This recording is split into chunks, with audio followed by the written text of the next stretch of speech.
अस्सलाम वालेकुम नाज़रीन, मेरान टीवी न्यूज़ में भलेकार आऊं आहियां पिरिया गुल मुसागढ़ साथ थींदो मुबशर सबका पेरिक नज़र हेडलाइंस ते। वज़ीर आज़म शहबाज शरीफ अॼु कोयटा जो हिकु ॾींहुं जो दौरो कंदो। वज़ीर आज़म बलूचिस्तान में 2 मनसूबनि ऐं 5 दानिश स्कूलनि जो इफ्तिताह कंदो। शहबाज शरीफ के सूबे जी सिक्योरिटी सूरत-हाल ऐं तरक्याती मनसूबनि बाबति पिणु ब्रीफिंग ॾिनी वेंदी। वफाकी गुरु वज़ीर मोहसिन नकवी पारां बीजिंग पुलिस कॉलेज जो दौरो। पुलिस गाड़ियुनि ज़रिए जवाबदार खे पकड़ण जो मुज़ाहिरो ॾिठो। जदीद टेक्नोलॉजी ज़रिए ॾोहनि खे मुंहुं ॾियण बाबति ब्रीफिंग। वफाकी गुरु वज़ीर हाईटेक ट्रेनिंग जा मुख़्तलिफ़ सेक्शन ॾिठा। तरबियत जी शानदार मयार जी वाखाण। सिंध हुकूमत पारां कचे में धाड़ेलनि खिलाफ़ ग्रैंड ऑपरेशन शुरू करण जो ऐलान। सूबाई गुरु वज़ीर जासिल अंजार चयो आहे त कचे में अॼु खां वॾो ऑपरेशन शुरू करे छॾियो आहे।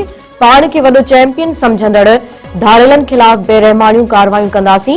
ऑपरेशन में फिलहाल फौज जी ज़रूरत न आहे। पंजाब पुलिस खां मदद वरिती वेंदी।